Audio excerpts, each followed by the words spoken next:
اب یہ ہے کہ غسل کے سامان کی فہرست. نمبر 1، وافر، پاک اور صاف اور ضرورت نیم گرم پانی، بیری کے پتے، صابن یا شیمپو، کافور. اب یوں سمجھیں، بیری کے پتے، صابن، کافور، کیمفر، کنگھی یا نہ بھی ہو تب بھی کام چل جاتا ہے، ہاتھ بھی کنگھی بن جاتے ہیں، روئی، ڈسٹ بن، کپڑے یا ربڑ کے دستانے، گلوز، جسم خشک کرنے کے لیے تولیہ یا کوئی بھی صاف کپڑا، رنگین چادریں جو میت پر پردے کے لیے یا اٹھانے کے لیے استعمال ہوں گی. یہ کفن تو بعد میں ڈالا جاتا ہے نا، تو نہلاتے وقت چادر سے ڈھانک دیا جاتا ہے. جیسے بیڈ شیٹس ہوتی ہیں نا، وہ سب سے اچھی رہتی ہیں. وائٹ نہ ہو، کیونکہ وائٹ گیلے ہونے کے بعد نیچے سے ننگا ہونے لگتا ہے انسان. یوزڈ چادریں بھی استعمال ہو سکتی ہیں. اسی طرح اگر پردہ، کرٹن، اسکرین بنانی ہو تو اس کے لیے بھی چادریں اگر کھلی جگہ پہ کر رہے ہیں. غسل دینے کی جگہ کا انتخاب کرتے ہوئے مندرجہ ذیل باتوں کو ذہن میں رکھنا ضروری ہے. نمبر 1، یہ جگہ صاف ستھری اور ہموار ہو. غسل کی جگہ کا انتخاب کرتے وقت پانی کے نکاس کو بھی چیک کرنا چاہیے. یہ نہ ہو کہ وہ میت کا سارا پانی پورے گھر میں پھیل جائے. غسل دینے کی جگہ اتنی کشادہ ہو کہ میت کے تختے کے علاوہ اطراف میں غسل میں مدد دینے والوں کے بیٹھنے اور غسل کا سامان اور بالٹیاں وغیرہ رکھنے میں مشکل نہ ہو. کھڑے ہو کر دینا ہو تو شاور اوپر سے اس کے ٹیپ اور اس کا انتظام ہو. پردے کا مناسب انتظام ہو. گھر میں اگر غسل خانہ بڑا نہیں تو کسی اور کمرے میں یا برآمدے وغیرہ میں عارضی طور پر چادریں تان کر یا خیمہ لگا کر غسل کے لیے بندوبست کیا جا سکتا ہے. ایسے جائے غسل کو اوپر سے بھی ڈھانپنا ضروری ہے کہ کسی اور کے گھر سے نظر نہ پڑے. میت کو نہلانے والا تختہ سر والی جانب سے قدرے اونچا ہوتا ہے، یعنی سلانٹنگ ہو، ایک طرف سے اوپر اور دوسری طرف سے نیچے، کہ استعمال شدہ پانی بہتر ہے. اس کے لیے سر کی طرف تختے کے نیچے 2 اینٹیں بھی رکھی جا سکتی ہیں. اگر تختہ آپ کو اسٹریٹ ملے تو آپ کیا کریں، سر کی طرف سے ذرا سا اوپر کر لیں. انشاءاللہ الہدا میں جو مسئلہ ہے اس کی آپ کو پریزنٹیشن ابھی دکھا دیں گے. غسل کرانے والوں کے قریب استعمال شدہ اشیاء ڈالنے کے لیے کوئی ردی کی ٹوکری، ڈبہ یا لفافہ رکھا ہوا ہو، نیچے نہیں پھینکے. اچھا، میت کے اوپر سے جیسے روئی سے آپ ناک اور منہ وغیرہ صاف کرتے ہیں تو پھر وہ روئی پھینکنے کے لیے ڈسٹ بن ساتھ ہی رکھا ہونا چاہیے. غسل کا پانی بالٹیوں یا ٹب یا بڑے برتنوں میں وافر مقدار میں پانی تیار رکھا ہو تاکہ دوران غسل ختم ہونے پر تاخیر کا امکان نہ ہو، لٹکے نہیں کام. غسل کا پانی پاک اور صاف ہونا ضروری ہے. بوقت ضرورت پانی نیم گرم بھی کیا جا سکتا ہے. بیری کے پتوں کو کوٹ لیا جائے اور اسے غسل کے پانی کی تمام بالٹیوں میں ملا دیا جائے. اسی پانی کی ایک بالٹی میں کافور بھی ملا کر اسے الگ ایک طرف رکھ لیا جائے. یعنی ایک بالٹی میں کیا کریں گے، بیری کے پتے ساری بالٹیوں میں تھوڑے تھوڑے پیس کے ڈال دیں گے اور ایک بالٹی میں کافور ملا دیں پانی میں اور الگ ایک طرف رکھیں. یہ آخری بار بہایا جائے گا، جو تیسری بار ہو سکتی، 5ویں بار یا 7ویں بار، ایز پر نیڈ. اس کی کیا دلیل ہے کہ 3 بار پانی ڈالیں یا 5 یا 7؟ ام عطیہ انصاریہ کہتی ہیں کہ جب رسول اللہ صلی اللہ علیہ وسلم کی بیٹی کی وفات ہوئی، آپ وہاں تشریف لائے اور فرمایا 3 یا 5 مرتبہ غسل دے دو، یعنی سارے بدن پر 3 یا 5 مرتبہ پانی بہاؤ. اگر مناسب سمجھو تو اس سے بھی زیادہ دے سکتی، یعنی 7 دفعہ بھی ہو سکتا ہے. اور پانی اور بیری کے پتوں سے غسل دو. اور آخر میں کافور، یا یہ کہا کہ کچھ کافور کا استعمال کر لینا، چاہے پانی میں ڈال کے یا ویسے مل کے، یعنی خوشبو لگا دو. اور غسل ایک ہی دفعہ دیا جاتا ہے، 2 بار یا 3 بار نہیں، بلکہ ایک ہی دفعہ. جب آپ غسل دے رہے ہیں تو پانی 3 بار بہائیں یا 5 بار، یعنی سر سے لے کے پاؤں تک. لیکن یہ نہیں کہ آپ ایک دفعہ غسل دے کے تھوڑی دیر بعد پھر لے آئیں میت کو، یہ درست نہیں. مدد کرانے والے اشخاص، مدد کرانے والے، غسل دینے والے کے پاس صرف وہی لوگ موجود ہوں جو اس کی مدد کریں، ان کے علاوہ کسی بھی دوسرے کی موجودگی ناپسندیدہ ہے. غسل کی جگہ داخل ہونے سے پہلے تسمیہ اور غسل خانے میں داخل ہونے والی دعا پڑھ لیں، بسم اللہ اللہم انی اعوذ بک من الخبث والخبائث. لیکن اگر آپ کمرے میں دے رہے ہیں غسل یا صحن میں دے رہے ہیں تو کوئی بات نہیں، بسم اللہ پڑھ کے آپ کام شروع کر سکتے ہیں. میت کے کپڑے آسانی سے نہ اتریں تو کینچی سے کاٹ لیے جائیں. بہتر یہ ہے کہ اتار لیے جائیں تاکہ وہ استعمال ہو جائیں. اگر جسم بہت اکڑ چکا ہے تو پھر کاٹ کے اتار دیے جائیں. میت کو غسل دیتے وقت اس پر رنگدار اور گہرے پرنٹ کا کپڑا ڈالا جائے تاکہ گیلا ہونے پر بھی پردہ رہے. اور میت کو کپڑے کے نیچے سے ہاتھ پھیر کر غسل دیا جائے. یہ بہتر ہے کہ ہاتھوں پر کپڑے کی تھیلی چڑھائی ہو یا ربڑ کے دستانے پہنے ہوئے ہوں. غسل کرانے والوں کو دوران غسل آپس میں غیر ضروری باتیں نہیں کرنی چاہیے. اسی طرح اس موقع پر کوئی دعائیں وغیرہ پڑھنا بھی سنت سے ثابت نہیں. یعنی غسل کرتے وقت خاموشی اختیار کی جائے، ضروری بات کی جائے، دل میں اللہ کا ذکر کیا جائے، لیکن وہاں شور ہنگامہ کرنا کسی بھی قسم کا درست نہیں. ٹھیک ہے. نہلانے والے سب سے پہلے میت کا سر اٹھا کر آہستگی سے اسے بیٹھا ہونے کے قریب کریں. ٹھیک ہے. سب سے پہلے کیا کریں، مثلا اگر یہ میت ہے، لیٹی بھی ہے، تو سب سے پہلے کیا کریں، ذرا سا سر کی طرف سے اس کو یوں بیٹھنے والی پوزیشن میں بٹھائیں. سمجھ گئے؟ مردہ یوں لیٹا ہوا اس کو یوں کریں، اٹھائیں اور اس کے پیٹ پر آہستہ آہستہ ہاتھ پھیریں تاکہ اگر جسم میں کوئی ایسا زائد مواد ہے جو اٹکا ہوا ہے تو وہ نکل جائے اور میت صاف ہو جائے. پھر اس کے بعد واپس نیچے رکھ دیں. یعنی لیٹے ہوئے پیٹ پہ نہیں ہاتھ پھیرنا، ذرا سا اوپر کو کر کے صاف کر لیں اور نرمی سے دبائیں. حدیث میں آتا ہے علی رضی اللہ عنہ آپ صلی اللہ علیہ وسلم کو غسل دے رہے تھے. رسول اللہ صلی اللہ علیہ وسلم کی کوئی ایسی چیز ظاہر نہیں ہوئی جو میت کی ظاہر ہوتی, کوئی گندگی نجاست نہیں نکلی. حضرت علی غسل دیتے ہوئے کہتے جا رہے تھے میرے ماں باپ آپ پر قربان, میرے ماں باپ آپ پر قربان, آپ حیاً و میتاً, زندگی میں بھی اور وفات کے وقت بھی کتنے پاکیزہ رہے کہ آپ کے اندر سے کوئی گندگی نہیں نکلی. غسل دینے والا اب اپنے ہاتھ پر کپڑا باندھ لے, یعنی کوئی بھی سفید یا تولیہ یا گھر میں سیا ہوا کپڑا جیسے تھیلیاں جیسی ہوتی ہیں, اور ہاتھ اس کے اندر داخل کر لیا جائے. یعنی ہاتھ ننگے سے نہیں غسل دینا, کیونکہ میت کے جسم کا بھی ایک پردہ ہے, تو ننگے جسم کو ہاتھ نہیں لگانا, کپڑے کے اندر سے یا پھر گلو پہن کر. رائٹ, سمجھ گئے؟ اب کیا کریں؟ سب سے پہلے اس کو طہارت کروائیں, استنجا کروائیں. پیٹ دبا لیا, اس کو واپس رکھا, یا اگر کوئی سہارا دے کے بیٹھا ہوا, پہلا کام اس کو استنجا کرانا ہے تاکہ کوئی نجاست وغیرہ رہ گی تو اچھی طرح جسم سے نکل جائے. یہ کپڑا جس سے استنجا کرایا یا گلو, اس کو نکال کر پھینک دیا جائے. کہاں؟ ڈسٹ بن جو پاس ہی رکھا ہوا ہے. میت خاتون ہو تو غسل سے پہلے سر کے بندھے ہوئے بال کھول دیے جائیں, چٹیا کھول دی جائے, کلپ نکال دیا جائے, یا جو بھی کوئی چیز اس نے باندھی ہوئی ہے بنائی ہوئی ہے سب کچھ ہٹا دیا جائے. بال پورے کھل گئے. دائیں طرف سے شروع کرتے ہوئے پورا وضو کرایا جائے. جیسے ہم غسل میں بھی کیا کرنا ہوتا ہے, پہلے وضو کرتے ہیں, تو اسی طرح اس میں بھی پہلے دائیں طرف سے, یعنی اب میت لیٹی ہوئی ہے, ادھر سر ہے, ادھر پاؤں ہے, آپ نے بال کھول دیے, پہلے استنجا کرا دیا, پھر بال کھول دیے. اب شروع کہاں سے کریں گے؟ دائیں ہاتھ اٹھائیں گے, ہاتھ دھوئیں گے, پھر بایاں اٹھائیں گے. اس کے بعد کیا کرتے ہیں وضو میں؟ کلی. میت کو کلی نہیں کرائی جاتی, وہ جو روئی رکھوائی تھی وہ روئی کا چھوٹا سا ٹکڑا اٹھا کے اسے ایک مگ پانی میں رکھا ہوا ہو, اس کے اندر سے پانی میں بھگو کے روئی سے کیا کریں, اوپر کے ہونٹ اٹھا کے, نیچے کے ہونٹ اٹھا کے, یا اگر وہ اکڑے ہوئے ہیں تو منہ کے اوپر ہی مل کے 3 دفعہ کلی کرا دیں. روئی کو کہاں کریں؟ ڈسٹ میں پھینک دیں. دوسری روئی اٹھائیں, اب ناک میں, پہلے دائیں طرف اور پھر دوسرے پائے سے بائیں طرف, یا ایک دفعہ ایک روئی کا پایا لے کے اس سے کر کے, پھر دوسری دفعہ, پھر تیسری دفعہ, پھر پھینک دیں اس کو بن میں. ٹھیک ہے. اس کے بعد کیا کریں گے؟ اب سر دھویا جائے گا. ٹھیک. ناک اور کانوں میں صاف روئی لگا دی جائے, اٹکا دی جائے, یعنی دھو کے کلی وغیرہ کر کے پھر کانوں میں وہ ڈال دی جائے تاکہ پانی اندر نہ جائے. اب صابن کے جھاگ یا شیمپو سے سر اور داڑھی کے بال آہستہ آہستہ انگلیاں پھیر کر دھوئی جائیں. اب سر دھویا جائے. بقایا تمام غسل کپڑے کے نیچے ہاتھ ڈال کر کرایا جائے, خاص طور پر سطر کے مقامات پر کوئی نظر نہ پڑے, نہ ہی خالی ہاتھ سے میت کو ٹچ کریں. اب یہ جو بات ہے نا, اس کے بارے میں حدیث میں آتا ہے, ام عطیہ کہتی ہیں کہ آپ کی بیٹی سیدہ زینب کی میت کو غسل دلانے کے موقع پر نبی صلی اللہ علیہ وسلم نے فرمایا دائیں طرف اور وضو والی جگہوں سے شروع کرو, یعنی ہاتھ وغیرہ اور کلی اور ناک اور چہرہ اور وہ. ابو سعید خدری سے روایت ہے کہ رسول اللہ صلی اللہ علیہ وسلم نے فرمایا کوئی مرد کسی مرد کے سطر کو نہ دیکھے, اور مرد کا سطر ناف سے لے کر گھٹنوں سمیت ہوتا ہے. کوئی عورت کسی عورت کے سطر کو نہ دیکھے. پہلے میت کے جسم کے سامنے والے حصوں کو صابن سے دھویا جائے, گردن کے دائیں طرف سے لے کے دائیں پاؤں تک, اور بائیں پہلو کے بال ہلکی سی کروٹ موڑ کر دائیں طرف کا پچھلا حصہ دھو لیا جائے. اسی طرح بائیں طرف, یعنی آپ نے منہ پہ ہاتھ پہ لیا, پھر اس کے بعد سر کے ساتھ ہی منہ بھی دھو لیں گے, ناک وغیرہ صاف کر کے. اب کیا ہوگا, یہ دائیں ساری سائڈ ایک دفعہ دھوئی جائے گی سامنے سے پاؤں تک, اور پھر اس کو ذرا بل دے کے پچھلی طرف بھی دھو دی جائے گی آدھی. ٹھیک ہے. سیم پروسیجر لیفٹ سائڈ پہ, دائیں ہاتھ سے شروع کر کے گردن کے بعد کمر, ٹانگ, پاؤں تک دھو کے, پھر اس کو ایسے ہی موڑ کے پیچھے سے بھی سارا دھو دیا جائے. اب ایک دفعہ ہو گئی, پھر دوبارہ کیا کریں گے, وہیں پھر رائٹ ہینڈ سے بازو سارا شروع کر کے پیچھے سے کر کے پھر لیفٹ سائڈ پہ آ جائیں گے, پھر تیسری مرتبہ آ جائیں گے. ٹھیک. غسل تاک مرتبہ دیا جائے.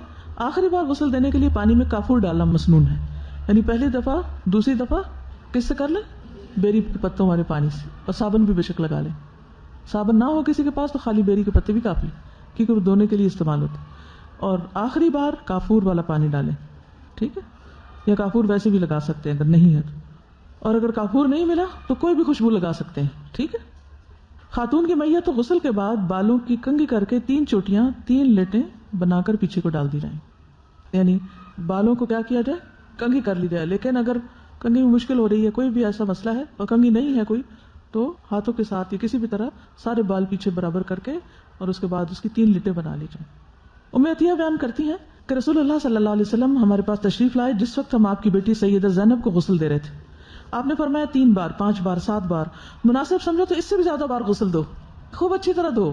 ام عطیہ بیان کرتی ہے میں نے عرض کیا طاقت میں آڈ نمبر؟ آپ نے فرمایا ہاں، اور آخری بار اس میں کچھ کافور بھی ملا دینا، جب فارغ ہو تو مجھے اطلاع کر دینا۔ جب ہم فارغ ہوئے تو ہم نے آپ کو اطلاع کی، آپ نے ہماری طرف اپنا تہبند پھینک کر فرمایا یہ اندر ان کے بدن پر لپیٹ دو، یعنی پہلا ریپ اس سے کرو۔ ام عطیہ بیان کرتی ہیں ہم نے ان کے بالوں کے 3 حصے کر کے کنگھی کی اور پیچھے ڈال دیے۔ ٹھیک ہے، جو حدیث میں آ رہا ہے وہ پیچھے ڈالنے کا ذکر ہے، اسی لیے میں نے آگے کی بات نہیں کی، یعنی جو حدیث کے لفظ ہیں اس میں پیچھے ہی ڈالنے کو کہا گیا ہے، یعنی کہ پیچھے سے مطلب یہ ہے کہ کر کے پیچھے ہی کر دیں، ضروری نہیں کہ آگے ڈالیں۔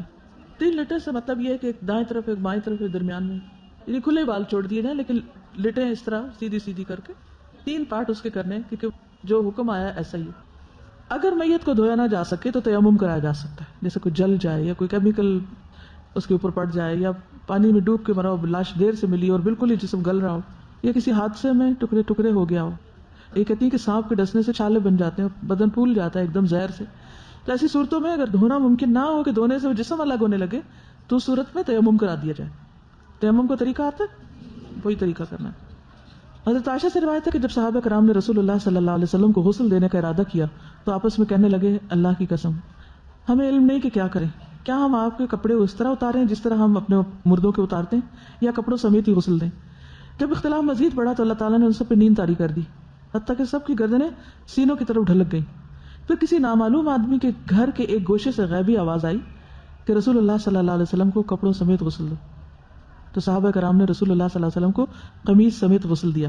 وہ قمیص کے اوپر سے پانی ڈالتے تھے اور ہاتھوں کے بجائے قمیص سے ملتے جاتے تھے، یعنی اسی قمیص کے اوپر سے ہاتھ پھیر کے آپ کو غسل دیا گیا، آپ کے کپڑے نہیں اتارے گئے۔ جی 7 دفعہ رائٹ دھوئیں گے، 7 دفعہ لیفٹ، اسی طرح ایک دفعہ کر کے پھر دوسری دفعہ دائیں طرف سے ہو گیا، پھر بائیں طرف اسی طرح وہی امر، پھر دائیں طرف سے پھر بائیں طرف پھر دائیں طرف پھر بائیں طرف، آخری دفعہ جو بھی ہو 5ویں ہو یا تیسری یا 7ویں، آخری دفعہ کافور والا۔ نہیں صابن ہر دفعہ نہیں لگانا، پانی 3 دفعہ بہانا، جی یعنی صابن آپ چاہیں تو کٹھا ہی لگا لیں ایک ہی دفعہ اوپر آخر تک، اور پھر اس کے بعد پانی 3 مرحلوں میں بہانا ہے، یا 5 میں یا 7، اور پہلے دایاں پھر بایاں، دایاں بایاں، اس طرح، یہ نہیں کہ 7 دفعہ سارا پہلے دایاں اور 7 دفعہ بایاں، دونوں طرف الٹ۔ اچھا اب ہے کفن کا مرحلہ۔ کپڑا، کفن کے لیے صاف ستھرا سفید کپڑا استعمال کرنا افضل ہے۔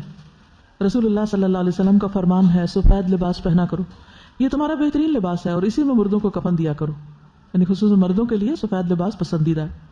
رسول اللہ صلی اللہ علیہ وسلم نے فرمایا جب کوئی آدمی اپنے بھائی کو کفن دینے کا ذمہ دار بنے کہ میں دوں گا یہ، تو اچھا کفن دے، گھٹیا قسم کا نہیں، کیونکہ مردوں کو اپنے کفنوں میں اٹھایا جائے گا اور اسی لباس میں وہ ملاقاتیں کریں گے۔ مردوں کو آگے نہیں پتا کہ کس جگہ، ہو سکتا ہے کہ جہاں ان کی روحیں برزخ میں ہیں یا جو بھی، اور اسی میں وہ وہاں ملاقاتیں کریں، کیونکہ قیامت کے دن تو سب ننگے بدن اٹھائے جائیں گے، ہو سکتا ہے بعد میں پھر پہنا دیے جائیں، تو اچھا لباس پہنا ہے۔ کفن کے لیے کپڑے کی مقدار یا پیمائش اتنی ہو کہ آسانی سے میت کا تمام جسم ڈھانپا جا سکے۔ نامکمل اور ناکافی کفن کسی مجبوری کے علاوہ یا عذر کے علاوہ ناپسندیدہ ہے، کیونکہ اس سے جسم کھلنے کا اندیشہ ہے، کیونکہ کفن پہنانے کے بعد قبر میں اتارنا ہے، اگر وہ آدھا ادھورا پہنایا ہوا، یہ نہ آپ قبر میں اتار رہے ہو کفن کھل کے کہیں جائے اور بے حرمتی ہو میت کی، سمجھ رہے ہیں؟ تو اس لیے کھلا کپڑا ہونا چاہیے۔ نبی صلی اللہ علیہ وسلم نے ایک دن خطبہ ارشاد فرماتے ہوئے ایک صحابی کا تذکرہ فرمایا جسے وفات کے بعد ناکافی کفن میں لپیٹا گیا اور رات کو دفن کیا گیا۔ راوی کہتے ہیں کہ نبی صلی اللہ علیہ وسلم نے ہمیں اس بات پہ ڈانٹا کہ میت کو رات کو دفن نہ کیا جائے الا یہ کہ انسان مجبور ہو۔ مزید فرمایا جب کوئی مسلمان اپنے بھائی کو کفن دے تو ممکن ہو تو اچھا کفن دے۔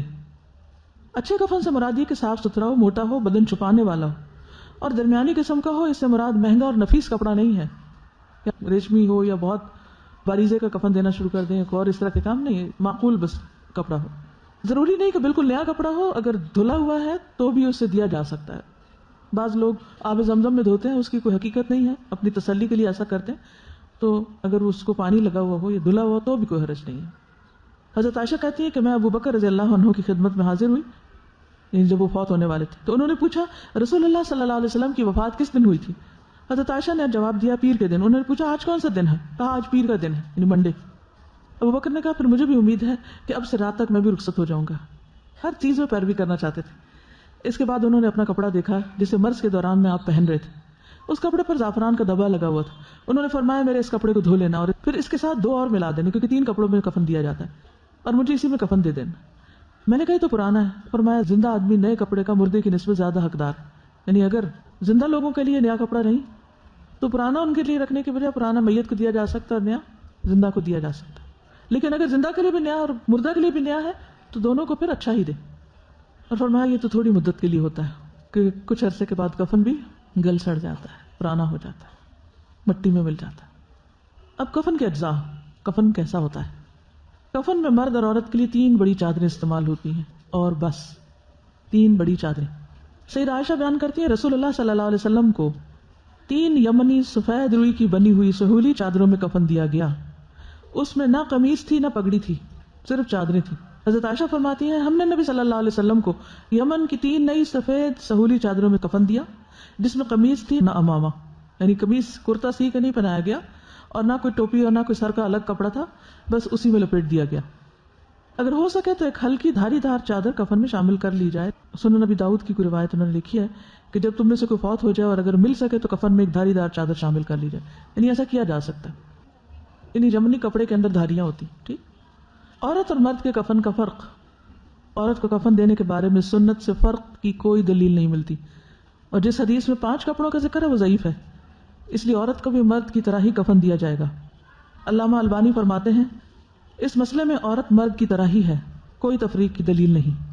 البتہ لیلہ بنت قانب والی حدیث جس میں نبی صلی اللہ علیہ وسلم کی بیٹی کو 5 کپڑوں میں کفن دینے کا ذکر ہے اس کی سند درست نہیں. ابن جریج کہتے ہیں کہ میں نے عطا سے پوچھا عورت کو کتنے کپڑوں میں کفن دیا جائے گا؟ انہوں نے کہا 3 کپڑوں میں, اور ایک کپڑا سب سے اوپر ہوگا جس میں اس کو لپیٹا جائے گا. میں نے کہا وہ دوپٹہ نہیں ہوگا؟ انہوں نے کہا نہیں, لیکن کپڑوں کو پیٹیوں کے ساتھ اس طرح جمع کر دیا جائے گا کہ اس کی حیت مردوں جیسی ہو جائے گی. یعنی عورت کی جو سینہ ہے یا باقی جسم اس کو لپیٹا اس طرح جائے گا کہ وہ پتہ نہیں چلے گا کہ عورت ہے یا مرد ہے. حضرت عائشہ فرماتی ہیں کہ ہم نے نبی صلی اللہ علیہ وسلم کو اسی طرح یعنی 3 کپڑوں میں کفن دیا تھا. لیکن 5 کپڑوں کا جو جواز ہے اس میں آراء ملتی ہے, اوپینینز ہیں, حدیث نہیں ہے. تو بہتر کیا ہے پھر؟ حدیث بہتر ہے. ابن سیرین کہتے ہیں کہ عورت کو 5 کپڑوں میں کفن دیا جائے, قمیص, دوپٹہ, باندھنے کے لیے کپڑے کا ٹکڑا, 2 چادریں جن میں میت کو لپیٹا جاتا ہے. ابن سیرین یہی حکم دیا کرتے تھے کہ کپڑا عورت کے بدن پر لپیٹا جائے, ازار کے طور پر نہ باندھا جائے, الگ نیچے کا اور الگ اوپر کا سینہ یہ نہ کیا جائے بلکہ اکٹھا ہی لپیٹا جائے. حسن بصری کہتے ہیں کہ عورت کے لیے 5واں کپڑا چاہیے جس سے قمیص کے تلے رانے اور سرین باندھی جائے. یہ ان کا اپنا اوپینین ہے. ابن سیرین کے نزدیک 5 کپڑوں کی حیت اس طرح بنتی ہے: قمیص, دوپٹہ, باندھنے کے لیے کپڑے کا ٹکڑا اور 2 چادریں. حسن بصری کے نزدیک قمیص, دوپٹہ, تہبند, 2 بڑی چادریں. پھر وہ ورژن الگ الگ ہو جاتے ہیں. کپڑا کم ہو اور میتیں زیادہ ہوں. بعض ہنگامی حالت مثلا جنگ, آفت یا سفر وغیرہ میں میتیں زیادہ اور کفن ناکافی ہوں تو ایک کپڑے میں بھی دفنایا جا سکتا ہے. سمجھ آ گئی؟ 3 مسنون ہے لیکن ایک میں بھی دفن کر سکتے ہیں اگر نہیں ہے کسی کے پاس, جیسے شہدائے احد کے ساتھ کیا گیا. یہ 70 لوگ ایک دن شہید ہو گئے تو اتنے کفن لانا مشکل ہو گیا. اور مصعب بن عمیر کو کس طرح دیا گیا کفن کہ سر ڈھانپتے تھے تو پاؤں کھل جاتے, پاؤں ڈھانپتے سر کھل جاتا, تو اس پر گھاس ڈال دی گئی. اسی طرح جب حمزہ شہید ہوئے یا کسی دوسرے صحابی کا نام لیا فرمایا وہ بھی مجھ سے افضل تھے, لیکن ان کے کفن کے لیے بھی صرف ایک چادر ملی تھی. مصعب بن عمیر کا تو آپ کو معلوم ہے کہ کس طرح مکہ میں جو ایک دفعہ کپڑا پہن لیتے تھے پھر نہیں پہنتے تھے, اور ان کے کپڑے امپورٹ ہوتے تھے اور انتہائی قیمتی ہوتے تھے, ایسی خوشبو لگاتے تھے کہ جہاں سے گزرتے لوگوں کو پتہ چل جاتا کہ مصعب بن عمیر ہے. لیکن جب اسلام لائے تو والدہ سخت ناراض ہو گئی, نان نفقہ بند ہو گیا. پھر جب مدینہ ہجرت کی تو جا کر دن رات قرآن پڑھانے لگے, اور نبی صلی اللہ علیہ وسلم کی آمد سے پہلے پورا ماحول تیار کر دیا, بے شمار لوگوں کو مسلمان کیا. اور جب دنیا سے جانے کا وقت آیا تو ایک کپڑا بھی پورا نہیں ملا, لیکن کیا اس سے ان کی قدر و قیمت کم ہو گئی؟ ان کے لیے ہمارے دلوں میں کتنی عزت اور محبت. تو انسان کی عزت اس کے کپڑوں کی وجہ سے نہیں ہوتی, یہ ہمارے خود ساختہ معیار, اس کے کام کی وجہ سے. وہ اللہ دلوں میں محبتیں ڈال دیتا ہے. تو اصل فکر اس چیز کی ہونی چاہیے کہ زندگی کیسے گزر رہی ہے. اب یہ کہ کفن ایک طرف رکھ لیا جائے, اور اس کے بعد یہ کہ میت کے جسم کو خشک کر کے احتیاط سے اس کے اوپر کفن کے اوپر جا کے لٹایا جائے. ابھی آپ کو تھوڑا سا دکھائیں گے بھی. خوشبو, میت کو کفن سمیت اود کی دھونی دینا مستحب ہے. اود کی دھونی دینا, بخور نہیں کرتے. نبی صلی اللہ علیہ وسلم نے فرمایا جب تم میت کو خوشبو کی دھونی دو تو 3 مرتبہ دو, یعنی وہ دھواں کر کے تو 3 دفعہ اس کے آس پاس پھیر لیا جائے. اسماء بنت ابی بکر نے اپنے گھر والوں سے کہا جب میں مر جاؤں تو میرے کپڑوں کو خوشبو لگانا, پھر میرے بدن پہ حنوط لگانا, میرے کفن پہ نہیں چھڑکنا, اور میرے جنازے کے ساتھ آگ نہیں رکھنا. ابراہیم نخی کہتے ہیں کہ میت کے کپڑوں کو خوشبو کی دھونی دی جائے گی اور اس کی سجدے کی جگہ پہ حنوط لگائی جائے گی, خوشبو ماتھے پہ, پیشانی پہ, ہاتھ پہ, پاؤں پہ. دھونی دینا ممکن ہے تو میت کو عطر بھی لگایا جا سکتا ہے, لیکن الکوہل والا نہ لگائیں. پھر اگر کوئی حالت احرام میں فوت ہو گیا ہے تو اس کا کفن فرق ہوگا، اس کا سر نہیں ڈھکا جائے گا، اس کو خوشبو نہیں لگائی جائے گی کیونکہ وہ حالت احرام ہے، اور قیامت کے دن لبیک پکارتا ہوا اٹھے گا۔ ایک صحابی میدان عرفات میں اپنی سواری سے گر گئے، اونٹنی نے ان کی گردن توڑ دی اور وہ وہیں وفات پا گئے۔ چنانچہ نبی صلی اللہ علیہ وسلم نے ارشاد فرمایا اسے پانی اور بیری کے پتوں سے غسل دو، 2 کپڑوں میں کفن دو، کیونکہ وہ احرام میں تھا نا۔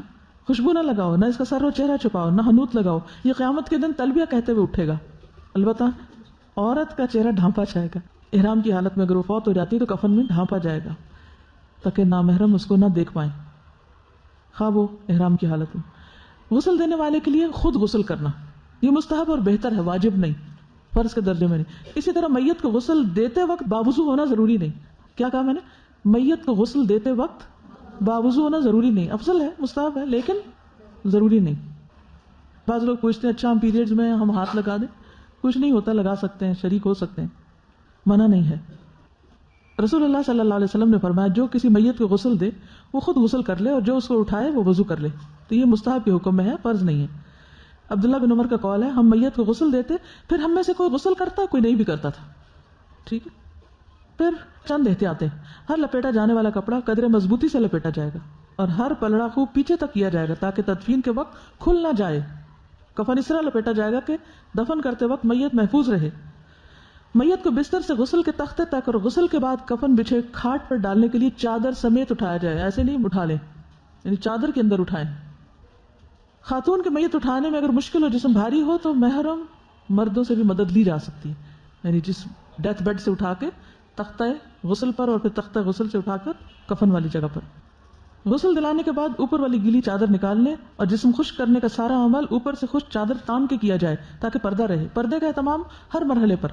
جسم خشک کرنے کے بعد میت کو غسل کے تختے سے اٹھانے سے پہلے اسی طریقے سے نیچے چادر بچھائی جائے گی جس طرح پہلے نکالی گئی تھی، یعنی ایک طرف سے کر کے پھر دوسری طرف سے پھر نیچے سے کھینچ لی جائے۔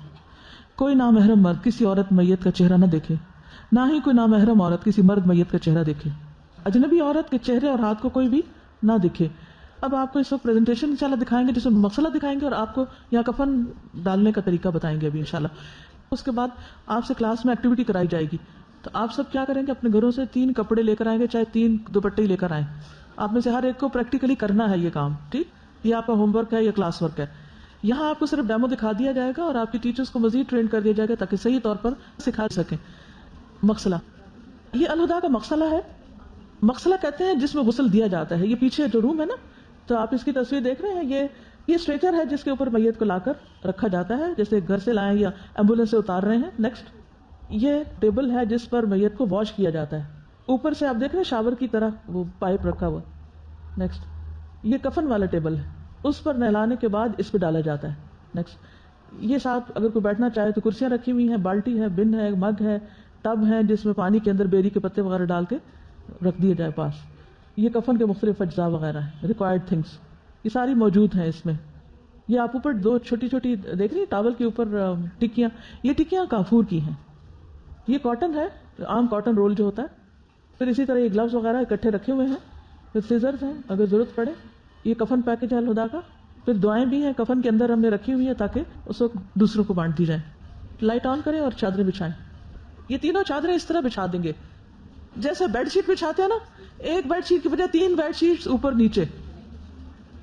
یہ بیری کے پتے، ٹھیک ہے۔ انشاءاللہ اس کے بھی ڈرائی پتے آپ کو پیک یہاں سے اویلیبل کریں گے۔ اس کو رگڑ کے مل کے کیا کریں، بالٹی میں ڈالیں۔ یہ 3 چادریں دیکھ رہے ہیں، نظر آ گئی 3 چادریں؟ اوکے، اچھا۔ اب آپ کیا کر رہے ہیں، رائٹ سائڈ سے لیفٹ سائڈ سے؟ پہلے کوئی اس میں شرط نہیں ہے کہ رائٹ یا لیفٹ۔ یہ آپ دیکھیے، پہلی چادر پوری طرح نیچے اچھی طرح اندر کی جائے گی، خوب کس کے اندر ریپ کریں گے تاکہ جسم سمٹ جائے، ٹھیک۔ اب ادھر سے یہی چادر آپ دیکھیے، ادھر لے جائیے پر، اوپر سے آپ دیکھ رہے ہیں اس کو ذرا سا منہ سے ہٹا لیا گیا ابھی۔ دوسری چادر خوب کس کے اوپر کی طرف سے بھی تاکہ سینہ جو ہے وہ خوب کھینچ کے، وہاں سے کھینچ کے سینے کی طرف سے کھینچ کے، ڈھیلا نہ رہے۔ یہ آپ دیکھ رہے ہیں ڈبل ہو رہا ہے نا کپڑا، تو سینہ خود بخود چھپ جائے گا۔ یہ آپ دیکھ رہے ہیں سینے پہ خود بخود وہ آ رہا ہے۔ 3 چادریں، ٹھیک ہے، سمجھ آ گئی؟ اب یہ آپ دیکھ رہے ہیں الگ سے اسکارف بنانے پہنانے کی ضرورت نہیں، وہ جو چادر کا کپڑا ہے اسی کو سر پہ کریں گے۔ یدنین علیہن من جلابیبہن، آیت سمجھ آئی؟ یدنین علیہن من جلابیبہن، بس اسی چادر کا ہی گھونگھٹ اوپر کو آئے گا. ان کا سر ذرا سا اوپر کر کے ان کو تھوڑا سا ایسے کر کے دکھا دیں. یہ آپ دیکھ رہے ہیں، یہ اوپر والی لیئر سے سر ڈھک رہا ہے، لٹیں پیچھے ہی ہیں. دوسرا اوپر، بوقت ضرورت کھولا بھی جا سکتا ہے. پھر تیسرا مزید اوپر، اور پھر اوپر سے یہ سارا جیسے پاؤں کی طرف سے باندھا گیا ہے اسی طرح یہاں سے بھی یہ پٹیاں لگ گئی. اب اس سے آپ دیکھیں گے کہ اٹھانا، دونوں طرف سے کپڑا ایکسٹرا ہے، اٹھانے میں بھی آسانی رہے گی اور رکھنے میں بھی. کسی ایکسٹرا سلائی کی، دھلائی کی اور کاٹ پھاٹ کے ادھر اسکارف پہنایا جا رہا ہے، ادھر پجامہ چڑھایا جا رہا ہے، ادھر قمیض سلائی جا رہی ہے، کچھ کرنے کی ضرورت نہیں. کتنا سمپل ہے، علیحدہ علیحدہ. اور وہ جو گھر میں مشین کھول کے بیٹھ جاتے ہیں، کرتا سیئیں، کٹنگ، اور پھر وہ ایک پینک کی شروع ہو جاتی. کس قدر سمپل ہے. یہ ہے مسنون طریقہ. سمجھ آ گئی سب کو؟ سمپل 3 چادریں. اس کا اگر آپ میں سے کسی کو اچھی تصویر بنانی آتی ہے یا ڈرائنگ کرنی آتی ہے تو اس سارے عمل کو، یہ آپ دیکھ رہے ہیں اب سینہ نظر آ رہا ہے، کوئی سینہ بند باندھنے کی ضرورت ہے یا کوئی ضرورت نہیں ہے، کچھ کرنے کی ضرورت نہیں، سمپل بس. کیونکہ یہ بعض اوقات ایسا ہوتا ہے نا کہ کوئی لاسٹ مومنٹ پہ پہنچتا ہے، کھولنا پڑتا ہے چہرہ دکھانا، بس اسی کو ہٹا دیں، اسی کو واپس بند کر دیں. That's it. جی اگر سم ٹائم بلیڈ کریں تو روئی کس لیے؟ روئی وغیرہ ساتھ ہی رکھ دی جائے. سارے سوراخ جو ہے نا، کان، ناک، ان کے اوپر روئی رکھ دی جائے ایز پر نیڈ. اور اگر دیکھیں کہ کوئی بہت ہی ایکسٹرا ہو رہی ہے تو نیچے ہلکا سا کوئی ایسا پلاسٹک یا کچھ ایسی چیز بھی رکھی جا سکتی ہے تاکہ چارپائی سے باہر نہ آئے. پیمپر پہنایا جا سکتا. جی ہاں، جیسے گولیاں لگ جاتی ہیں، بعض اوقات ایسے حادثوں میں فوت ہوتے ہیں کہ بلیڈنگ رکتی ہی نہیں ہے، اسے بلیڈنگ کے ساتھ ہی دفن کر دیا جائے. ٹھیک ہے. آگے طریقہ کس کو نہیں آیا؟ اب آپ نے اس کو پریکٹیکلی کلاس میں کرنا. آپ لوگ کیا کریں گے؟ کوئی گڑیا لے آئیں یا کوئی بھی سرہانا ہی رکھ لیں، کچھ بھی. ہر گروپ اپنا اپنا ایک انتظام کرے، اور 3 جیسے ہوتے ہیں نا ٹیبل کلاتھ ہوتے ہیں یا روٹی کے کپڑے ہی صحیح، کوئی بھی 3 کپڑے لا کے اس کے اوپر آپ نے کر کے دیکھنا ہے اس کو، تاکہ ایسا نہ ہو کہ جس وقت کبھی ضرورت پڑے یا کسی کو بتانا ہی پڑے یا آپ آگے انشاءاللہ سکھائیں گے بھی تو پھر اس وقت آپ کو کوئی مشکل پیش آئے. اب یہ سمپل 3 چادریں ہیں. That's it. انہیں کو طے کر کے. اور یہ گلوز ہوتے ہیں بالکل، یہ ایک تو ہوتے ہیں ڈاکٹرز والے اور ایک یہ بالکل سمپل سے، تو اس میں استنجے کے وقت اور پھر بعد میں الگ الگ. یہ کافور کی یہ ٹکیاں ہوتی ہیں جو پانی میں ڈال کے آخری دفعہ، رائٹ. اور یہ بیری کے پتے ہیں. یہ سب کچھ اویلیبل ہے الحمدللہ اسٹال کے اوپر. ہر شخص ہاتھ لگا کے خود کام کرے تاکہ کرنا آئے، رائٹ، انشاءاللہ تعالی. جی ایک پاؤں پہ، ایک درمیان میں، ایک اوپر. نہیں فیس پہ نہیں آئے گی. فیس پہ کچھ پگڑی، پٹی، سکارف کچھ بھی کرنے کی ضرورت نہیں. جیسے بیلٹ باندھتے ہیں ویسٹ پہ، جب قبر میں اتارتے ہیں تو یہ جو ناٹس ہیں سر والی یہ کھول دیتے ہیں، مردے کو اٹھا کے بٹھایا جاتا ہے نا. پھر ہمارا دین بہت آسان ہے. اب مثلا کوئی علاقہ ایسا ہے جہاں مشینیں ہیں ہی نہیں سلائی کی، یا کوئی جگہ ایسی ہے تو اگر ہمیں پابند کر دیا جاتا ہے کہ کپڑا سی کے پہننا ہے، کتنا مسئلہ ہوتا ہے. اس میں ہو سکتا ہے لوگ آپ کی مخالفت کریں، آپ سے جھگڑنا شروع کر دیں، یہ کچھ بھی کریں. یہ حدیثیں آپ کے پاس ہونی چاہیے کہ نبی صلی اللہ علیہ وسلم نے کوئی فرق نہیں بتایا اور 3 کپڑوں کا ہی کہا. اور یہ جو باقی چیزیں نہیں، لوگوں کے اوپینین ہے، ایسا کر لیں سہولت کے لیے، کاٹ لیں، اوپر کر لیں، نیچے کر لیں. جیسے چادر کا ہم یہ جبہ وغیرہ بنا کے پہنتے ہیں، یہ تو سہولت کے لیے ہے، آرام ہے، لیکن اصل چیز کیا ہے؟ سمپلسٹی. جی پچھلے دنوں میں ایک ڈیتھ پہ گئی ہوں، وہاں پہ صرف اس کو میت کو غسل دینے میں انہوں نے اس لیے دیر کی کہ جی جو کفن آیا ہے اس میں سلا ہوا پجامہ نہیں ہے. او ہو. اور میت کو پہنانا بھی کس قدر مشکل. ٹانگیں اٹھاؤ، اس کو پجامہ پہناؤ، بھائی کیوں؟ پھر جب اس کو وہ کفن پہنایا جاتا ہے تو مردے کو اچھی خاصی تکلیف کا سامنا کرنا بالکل. پڑتا ہے اور اپنے آپ کو کتنی تکلیف میں ڈالنا، اور بے حرمتی، بے پردگی بھی بعض اوقات ہوتی ہے. نہیں ایکسٹرا نہیں تھا وہ تہمت جو تھی نا کہ اندر کے حصے میں ڈال دو، اس کا مطلب یہ تھا کہ پہلی لیئر جو جسم کے ساتھ لگے گی وہ تہمت کی ہو جائے، اس کے بعد 2 چادریں اوپر، اور ٹوٹل 3 ہوگی. نہیں دے سکتے. باپ بیٹی کو نہیں دے گا غسل، ماں دے سکتی، ماں بیٹی کو دے سکتی ہے، باپ بیٹے کو دے گا، مرد مرد کو دے گا. استاذہ جب سونامی آیا تھا انڈونیشیا میں، اس کے بعد سے ایک چیز جو تھی، اس کا ایک کوشچن ہے میری مائنڈ میں کہ بہت سی باڈیز جو تھی انہیں ایک گڑھا کھود کر اس کے اندر ڈال دیا گیا تھا اور کرینز تھیں بہت زیادہ. تو میں یہ سوچ رہی تھی کہ اس میں میل اینڈ فیمیل اکٹھی باڈیز تھیں، تو کیا حادثات پھر ایکسیپشنل ہوتے ہیں، کیا کیا جا سکتا ہے. وہاں سب کپڑا ہی بہ گیا، کپڑا بھی کتنا پہنچائے، یا پھر کپڑا آنے کے دوسرے ملکوں سے یا شہروں سے انتظار میں وہ پہلے ہی ان کی حالت خراب ہے، تو وہ تو ایکسیپشنل کیسز ہیں. کریش ہو جاتے ہیں، باڈیاں کہیں بکھر جاتی ہیں. پانی اویلیبل نہ ہو تو صرف ہاتھوں کو جس طرح وہ مٹی لگا کے اور چہرے پہ بھی مٹی پھیر کے، اور بس. کہ میرے پاس ایک آدمی آتا ہے، وہ تبلیغ کے سلسلے میں 4 مہینے اور 1 سال لگاتا ہے. تو آ کے وہ بتا رہا تھا کہ بعض علاقوں میں ہم جاتے ہیں تو لوگ بیمار ہوتے ہیں، آخری سانسیں لے رہے ہوتے ہیں، لیکن ڈیتھ نہیں ہوتی. تو چونکہ ان کو نہلانا نہیں آتا تو وہ کہتے ہیں کہ اسی حالت میں اس کو نہلا دو، جب یہ مرے گا تو پھر ہم اس کو دفنا دیں گے. تو یہ عمل آنا کتنا ضروری ہے، بہت ضروری. انشاءاللہ تعالیٰ باقی چیزیں کل کر لیں گے. جزاکم اللہ خیرا. سبحانک اللہم و بحمدک اشہد ان لا الہ الا انت استغفرک و اتوب الیک. السلام علیکم و رحمۃ اللہ وبرکاتہ.